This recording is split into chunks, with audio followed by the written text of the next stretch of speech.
Hello, my friends. Welcome to Adda 24/7 Regulatory Bodies and SO channel. I'm your Mr. Veer and I'm here to make an appeal to the SBI on behalf of CBO aspirants. जी हाँ दोस्तों, आप लोगों ने अभी देखा ही होगा कि CBO का जो है डिटेल्ड एडवर्टीजमेंट आ चुका है। अच्छी खासी वैकेंसीज एसबीआई ने यहाँ पे अनाउंस की है, लेकिन इस बार उन्होंने एक रैंडम इनकम क्राइटेरिया जो है वो यहाँ पे ऐड कर दिया गया है, जो कि इससे पहले के किसी भी नोटिफिकेशन में आज तक नहीं देखा गया। और उसके रिगार्डिंग मेरे पास इतने सारे मैसेजेस आए कि यार, मैं पहली चीज़ तो सबसे पहले आप लोगों से अपोलोजाइज करना चाहूँगा, बिकॉज मैं थोड़ा सा ट्रैवलिंग में था and I was like in no network zone, जिसकी वजह से मैं आपको 1-to-1 रिप्लाई नहीं कर पा रहा था। बट आपके सारे मैसेजेस मुझे मिले और उसी के बेसिस पे मैंने डिसाइड किया कि चलिए let's make it a social campaign, है ना। दिस इज यहाँ पे कोई ऑब्जेक्टिव, मतलब एनआरकी डिसऑर्डरनेस क्रिएट करना नहीं है। सिर्फ स्टूडेंट्स को एक राह दिखाना है कि at least they should try.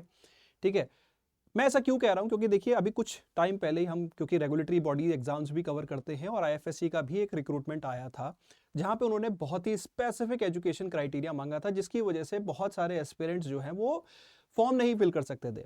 Then students ने क्या किया, आईएफएससी अथॉरिटीज को मेल की, और आईएफएससी अथॉरिटी इतनी सेंसिबल थी कि उन्होंने स्टूडेंट्स की अपील को एक्सेप्ट किया और विद इन 48 आवर्स उन्होंने अपने नोटिफिकेशन को मॉडिफाई कर दिया। तो यहां पे भी अगर एसबीआई में भी कोई सेंसिबल पर्सन है, देखो मुझे यहां पे कहना, ये वैसे तो सारे ही सेंसिबल लोग हैं, बट ये थोड़ा सा ऑड हो जाता है, क्योंकि यार देखो, आप कैसे मेरिट के ऊपर इनकम क्राइटेरिया बिठा सकते हो। कोई आज तक मैंने कोई ऐसा एग्जाम नहीं देखा जिसमें इनकम क्राइटेरिया को प्रेफरेंस दी गई हो यार।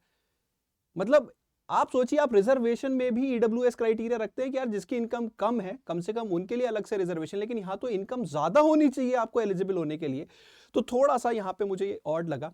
तो इसी के रिगार्डिंग ये वीडियो है दोस्तों, ज्यादा लंबी नहीं रखूंगा, एक छोटी सी पहले आपको बताऊंगा कि क्या वजह है जिसकी वजह से ये प्रॉब्लम क्रिएट हो रही है, एंड जो स्टूडेंट्स की अपील है वो क्या है। तो यहाँ पे जो भी अगर एसबीआई का कोई भी रिप्रेजेंटेटिव इस वीडियो को देख रहा हो, तो आई होप वो कहीं ना कहीं the sense will prevail and they will try to modify it in the required time frame, क्योंकि एक बार ट्रेन निकल जाती है। वैसे मैं यहाँ पे अगर पर्सनली बोलूँ तो मुझे कहीं ना कहीं एसबीआई से उम्मीद है कि they will modify it, but कह नहीं सकते कि जितना सेंसिबल आईएफएससी था क्या उतना सेंसिबल एसबीआई भी रहेगा। तो let's keep our fingers crossed. चलिए स्टार्ट करते हैं, लेकिन स्टार्ट करने से पहले दोस्तों, अगर चैनल पे नए हो तो जल्दी से चैनल को सब्सक्राइब कर लो, वीडियो को लाइक कर दो, शेयर करो इसे जहां भी हो सके, ताकि बाकी लोग भी इस कैंपेन से जुड़े, है ना। और ये रहा मेरे टेलीग्राम ग्रुप का क्यूआर कोड, इसको आप स्कैन करके ज्वाइन कर सकते हो। आपके कोई क्वेरीज हैं प्रिपरेशन रिलेटेड या आपको एलिजिबिलिटी रिलेटेड, क्योंकि एलिजिबिलिटी रिलेटेड भी बहुत सारी क्वेरीज हैं, सिर्फ income is not the perfect criteria, तो वो भी आप डिस्कस कर सकते हो। तो देखो, पहले एलिजिबिलिटी के बारे में बात करते हैं। ठीक है, पहली चीज इन्होंने मांगा 2 साल का एक्सपीरियंस। मैं अगर बात करूं यार, देखो एसबीआई एक पब्लिक सेक्टर बैंक है, और कहीं ना कहीं रिक्रूटमेंट प्रोसेस जो है वो फेयर होना चाहिए, है ना। अभी जैसे बैंक ऑफ महाराष्ट्र का भी एग्जाम हुआ, हमारे बहुत सारे स्टूडेंट उसमें भी सेलेक्ट हुए। ठीक है, पोस्टिंग भी वहाँ पे मिल चुकी है ज़्यादातर स्टूडेंट्स को। वहाँ पे भी कोई इनकम क्राइटेरिया नहीं था वहाँ पे, जबकि वो स्केल 3 स्केल 2 का रिक्रूटमेंट था, है ना। यहाँ पे आप स्केल 1 ऑलमोस्ट एक प्रोबेशनल लेवल पे आप रिक्रूट कर रहे हो, और वहाँ पे आपने इनकम क्राइटेरिया भी लगा दिया। चलिए ठीक है, एक्सपीरियंस तो समझ में आता था। पहली चीज़, इस एक्सपीरियंस के रिगार्डिंग कभी कोई क्लैरिटी होती नहीं थी। एसबीआई ने, लोगों ने इतनी आरटीआई वगैरह डाला, लेकिन एसबीआई ने कभी कोई क्लैरिटी नहीं दी। हो सकता है उन्होंने क्लैरिटी के रिगार्डिंग ये एक इनकम क्राइटेरिया यहाँ पे ऐड किया। ठीक है, चलिए पहले जो 2 साल का एक्सपीरियंस क्राइटेरिया होता था उसका मतलब थोड़ा सा समझ लेते हैं। ठीक है, 2 साल का एक्सपीरियंस क्राइटेरिया यहाँ पे मांगा गया था at the journalist scale 1 level. अब क्या होता है, देखिए प्राइवेट सेक्टर बैंक का जो ऑफिसर लेवल होता है वो क्लरिकल लेवल होता है कंपेयर टू पब्लिक सेक्टर। वहां पे अगर आपको ऑफिसर का डेजिग्नेशन मिला हुआ है, सपोज सेल्स ऑफिसर और समथिंग, तो आपका वो जो जॉब प्रोफाइल है that is more like clerical, है ना। वहीं जो पब्लिक सेक्टर बैंक में, वहां पे officer level it's more like a leadership role, more like an assistant managerial role. तो क्या होता था, जो प्राइवेट सेक्टर बैंक में जो असिस्टेंट मैनेजर या हायर ग्रेड पे हैं, वो डेजिग्नेशन और उनका role more like a leadership role में है। फॉर एग्जाम्पल, कई बार प्राइवेट बैंक्स में क्या होता है, आपका रोल एक टेलर का है लेकिन आपका डेजिग्नेशन असिस्टेंट मैनेजर का है, तो आप एलिजिबल नहीं होते थे। ठीक है, लेकिन अगर आप एक असिस्टेंट मैनेजर हैं, आप एक लीडरशिप के रोल में हैं, you are handling some leadership role, कुछ लोगों की आपके अंडर रिपोर्टिंग वगैरह है, तो आप डेफिनेटली एलिजिबल हो जाते थे इस पोस्ट के लिए। लेकिन चलो, ये क्राइटेरिया तो कंफ्यूजिंग था ही, उससे और भी बेहतरीन क्राइटेरिया इन्होंने क्या किया, इन्होंने यहाँ पे इनकम क्राइटेरिया ऐड कर दिया। मैं भी पहले क्या करता था अपने स्टूडेंट्स को बताने के लिए, मैं इनकम क्राइटेरिया रखता था 4.5 से, अगर आपका ऊपर सीटीसी है, वैसे तो 4.5 नहीं 6, लेकिन वो एक हिडन था। यहां पे इन्होंने बोल दिया 9.5, that too in the continuous 2 year, मतलब आपकी इनकम 9.5 एटलीस्ट होनी चाहिए।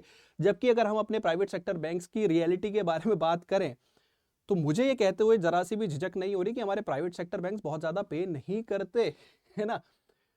इवन डेप्यूटी मैनेजर लेवल के रैंक तक वो बहुत ज्यादा पे नहीं करते। बहुत सारे डेप्यूटी मैनेजर्स आपको बड़े बड़े बैंक्स का नाम मैं नहीं लूंगा, इससे कम पैकेज पे आपको मिल जाएंगे। और हमारे भी ऐसे स्टूडेंट रहे हैं जिनका मतलब CTC was quite less, but now they have made it to the CBO. तो यार ये सीटीसी का क्राइटेरिया क्यों ऐड किया गया है, ये हमारी समझ से बाहर है, और यही एसबीआई को भी समझना चाहिए यार। आपको चाहिए एक मेरिटोरियस स्टूडेंट, एक मेरिटोरियस नॉट स्टूडेंट, एक मेरिटोरियस मैनेजर, है ना, ऑफिसर।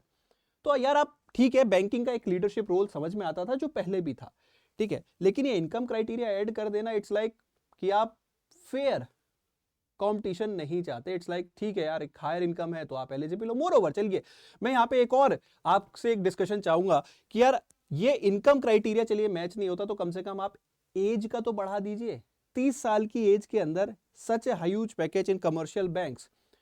यानी कि आप क्या चाह रहे हो, आप सीधी सीधी एक बात चाह रहे हो कि आप चाह रहे हो कि दूसरे पब्लिक सेक्टर बैंक से कोई अगर एसबीआई में शिफ्ट होना चाहता है तो वो तो एलिजिबल है।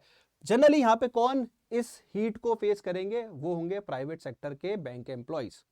कि आप नहीं चाहते कि भैया प्राइवेट सेक्टर बैंक एम्प्लॉइज यहाँ पे एलिजिबल हों आपके इस एग्जाम के लिए। तो भैया यहाँ पे स्टूडेंट्स के बिहाफ पे हमारी एक छोटी सी अपील है कि भैया आप इस इनकम क्राइटेरिया को या तो रिड्यूस कीजिए, या तो इसको रिड्यूस कीजिए, या फिर इसको रिमूव ही कर दीजिए। मतलब यार 9.5, हम आप खुद ही बैंकर हैं, आपको पता है कि आपके प्राइवेट सेक्टर बैंक्स का कितना सैलरी रेम्यूनरेशन वगैरह होता है ना। या फिर आप क्लियरली डिफाइन कीजिए भैया मुझे ये रोल चाहिए। इनकम कैसे एक क्राइटेरिया हो सकता है for an officer level job in the public sector, ये थोड़ा सा ऑड रहता है। तो यहां पे मैं अपने सारे स्टूडेंट से एक रिक्वेस्ट करूंगा भैया कि देखो मेरे अकेले कहने से या कोई मेल कर देने से या कोई ट्वीट कर देने से कुछ नहीं होने वाला, सीधी सी बात है। अब ball is in your court, आपको यहाँ पे ट्वीट डालने होंगे, आपको यहाँ पे मेल करनी होगी।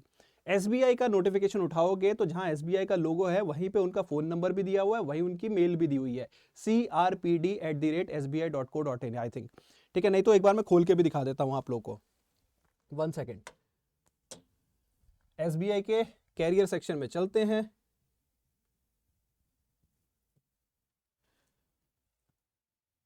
1 सेकेंड। ये रहा आपका एडवर्टाइजमेंट और ये रही आपकी मेल। तो भैया जब इन्होंने रिक्रूटमेंट रिलेटेड इनकी जो ये मेल आईडी है ये दी हुई है, तो एटलीस्ट आप लोग यहाँ पे एक मेल तो कर सकते हैं अपनी ग्रीवेंस के रिलेटेड। देखिए आईएफएससी ने भी ये सेंसिबिलिटी दिखाई थी कि they have change the eligibility, है ना, बहुत सेंसिबली, और उन्हें विद इन टाइम फ्रेम। यार मतलब इधर बच्चों ने रिक्वेस्ट रेज की क्योंकि उनके पास एकदम से मेल गए बहुत सारे, एक मेल के दम पे नहीं होगा, मैं मेल कर दूं या मैं कहीं भी चिल्लाता रहूं, नहीं फर्क पड़ने वाला किसी भी चीज पे, ठीक है। लेकिन अगर it is a mass campaign तो शायद अथॉरिटीज यहाँ पे सुने और कोई सेंसिबल हो कि यार मेरिट ओवर इनकम जो है वो एक इंपॉर्टेंट फैक्टर है, मेरिट को प्रेफरेंस देनी चाहिए रेदर देन इनकम। बाकी आपका ऐसा क्यों क्राइटेरिया आपने बनाया वो आप ही जान सकते हैं, ठीक है। लेकिन हम आप लोगों से यहाँ पे रिक्वेस्ट कर सकते हैं, एसबीआई से अगर कोई वीडियो देख रहा है भाई प्लीज एटलीस्ट एग्जाम अपीयर होने की तो चांस दो, है ना। बहुत सारे एसबीआई के अंदर ही ऐसे सीबीओ ऑफिसर्स हैं हमारे जो कम पैकेजेस के बावजूद आज वो सीबीओ ऑफिसर्स हैं और वो ये बात जानते हैं। तो आई थिंक कहीं ना कहीं जब लास्ट ईयर तक ऐसा कोई क्राइटेरिया नहीं था, तो हम यहाँ पे आप लोगों से रिक्वेस्ट करेंगे, एसबीआई के जो एचआर डिपार्टमेंट है, एसबीआई का जो एडमिन है, उनसे हम यहाँ पे रिक्वेस्ट करेंगे कि भैया या तो आप इनकम क्राइटेरिया को रिड्यूस कीजिए या रिमूव कर दीजिए या फिर एज क्राइटेरिया को बढ़ा दीजिए, क्योंकि प्राइवेट सेक्टर बैंक में इतने कम एज के अंदर, क्योंकि लोगों को 5-5, 6-6 साल लग जाते हैं इस पैकेज पे आने के लिए। मैं देखो एक्सेप्शनल केसेस के बारे में बात नहीं कर रहा कि जिनके टॉप कॉलेजेस के जो स्टूडेंट हुए they have been recruited directly to the top post, उनके बारे में मैं बात नहीं कर रहा, मैं एक जनरल एंट्री लेवल के बारे में बात कर रहा हूं, ठीक है। तो या तो आप एज क्राइटेरिया थोड़ा सा बढ़ा सकते हैं, ठीक है, या फिर आप मतलब एक रिक्वेस्ट हम यहाँ पे आप लोगों से कर रहे हैं, it is just like open appeal on behalf of our student जो हमें मैसेजेस कर रहे थे, उनके बिहाफ पे यहाँ पे हमने आप लोगों से अपील की है, ठीक है। तो स्टूडेंट्स क्या कर सकते हैं, स्टूडेंट्स इस मेल पे अपनी ग्रीवेंसेस पोस्ट कर सकते हैं, ठीक है, ट्वीट कर सकते हैं मेरिट ओवर इनकम। एसबीआई को अवेयर कीजिए, अवेयरनेस से ही कहीं ना कहीं एक्शंस होते हैं। मैं तो सिर्फ आप लोगों से इतनी रिक्वेस्ट कर सकता हूं, मेरे बिहाफ पे भी मैं यहाँ पे एक मेल जरूर करने वाला हूं, ठीक है, लेकिन मेरे अकेले की मेल से कुछ नहीं होने वाला।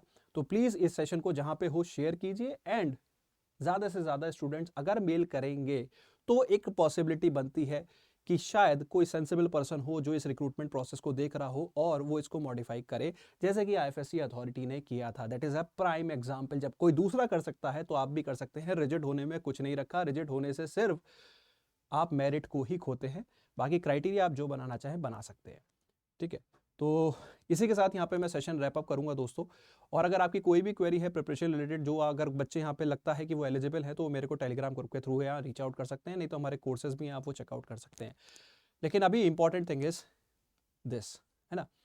तो दोस्तों thank you so much, wish you all the very best and I hope कि हमारा जो कैंपेन है वो सक्सेस में कन्वर्ट हो।